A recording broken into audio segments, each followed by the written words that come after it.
সুপ্রিয় দর্শক, আসসালামু আলাইকুম। মাশাল্লাহ, আমার চিচিঙা গাছটা আপনাদের দেখাচ্ছি। চিচিঙা তুলতেছি না, তুলবো। এই যে গাছটা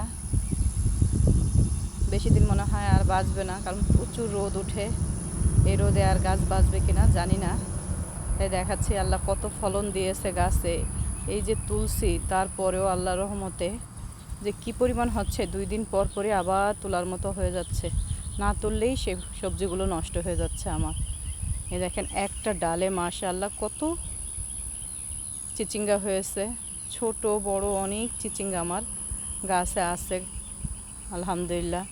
তো এত মায়া লাগছে গাছটার জন্য যে রোদে বাঁচবে কি না গাছটা। আর আমার গাছ সব লাগিয়েছি ছোট ছোট টবে, বেশি বড় টবেও লাগাইনি। আমি তো বুঝতে পারিনি, নতুন এভাবে বাগান করলাম। দেখেন কত ছোট ছোট চিচিঙ্গা রয়েছে। এই যে আমার করলা গাছটা, করলা গাছ থেকে মাত্র 2 দিন হয়েছে করলা তুলেছে। আবার দেখেন কি সুন্দর সুন্দর করলা তোলার মতো হয়ে গিয়েছে, মাশাআল্লাহ।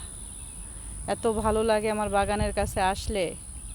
আমার এই সবজি বাগান মানে কি বলবো, আল্লাহর রহমত। আল্লাহ দিয়েছে মাশাআল্লাহ, অনেক দিয়েছে। এই যে তুলসী, মানুষকে দিচ্ছি, এখন তাও কয়েকজনকে দিতে পারতেছি, ভালো লাগছে।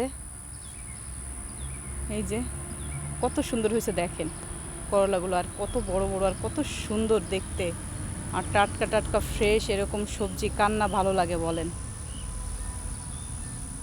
আল্লাহর রহমত, এগুলি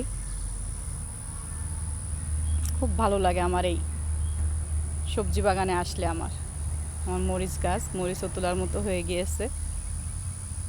বেগুন, বেগুন কি বলবো, বেগুন এত বেগুন তুললাম গাছ থেকে, 2 দিন পর পর আবার তোলার মতো অবস্থা হয়ে যাচ্ছে।